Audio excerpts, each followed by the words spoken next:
ఏమైనా నీ రూపాన్ని చూస్తూ ఉంటే నాకు వివాహం ఆడవలేని బుద్ధి కలుగుతోంది. మా నాన్నగారితో చెప్పి మన కళ్యాణానికి ఏర్పాటు చేస్తానన్నది మాయకాంత. ఆవిడ మాటలు విన్నటువంటి సత్యవర్మ గారు అంటున్నాడమ్మా, సరి సరి ఎంత మాట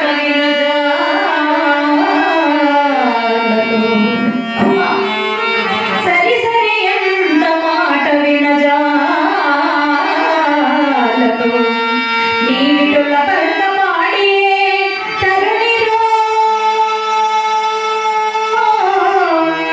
తరుణిరో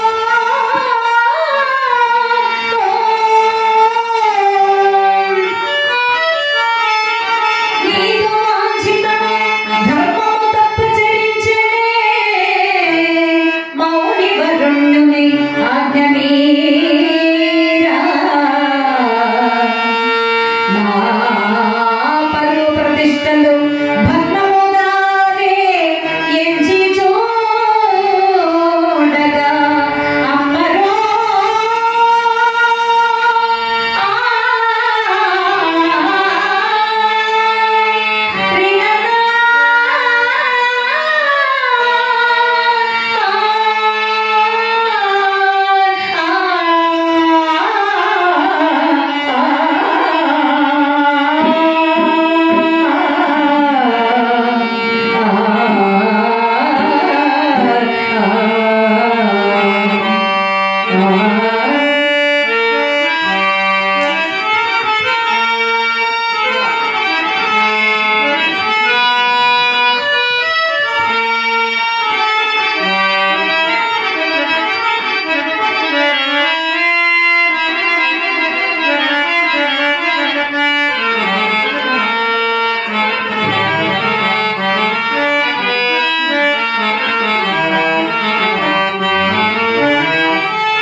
సత్యవర్మ గారు అంటున్నాడమ్మా, నాకు భార్య ఉంది, 10 ఏళ్ల మగబిడ్డ ఉన్నాడు కనుక నన్ను అర్థం చేసుకోమా.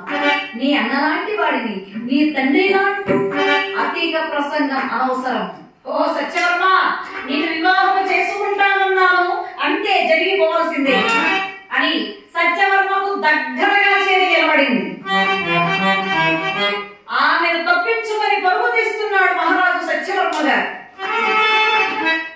ఆ సమయంలో ఈ మాయకంత తలదిరియ పోసుకొని దేహమంతా రట్టుకొని వగలమారి ఏడుపులు ఏడుస్తూ శంకరుడి దగ్గరకు చేరి, నాన్న, ఓ నాన్న, ఎంత ఘోరము జరిగిపోయిందో చూశారా? నాకు సేవకుడుగా తెచ్చిన ఆ నీచుడు నన్ను బలత్కరించి నా జీవితమే భగ్నము చేశాడు అని అబద్ధమాడింది.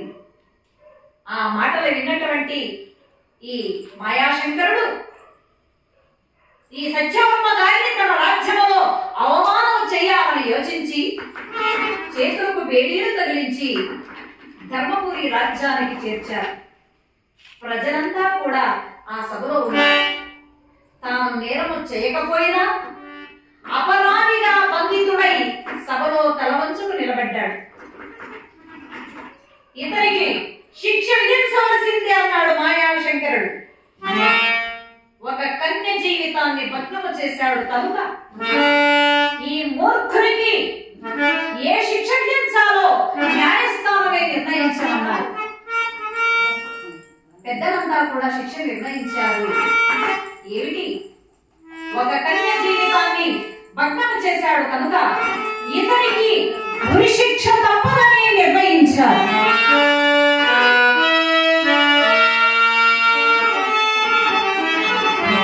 ఈ మాట తెలుసుకున్నటువంటి ఆర్య సత్యవతి శోక సముద్రములో మునిగిపోయి స్వామిని ఆరాధిస్తూ భర్త పాదాల మీద పడిపోయి, స్వామి, ఇది అన్యాయమో కాదా?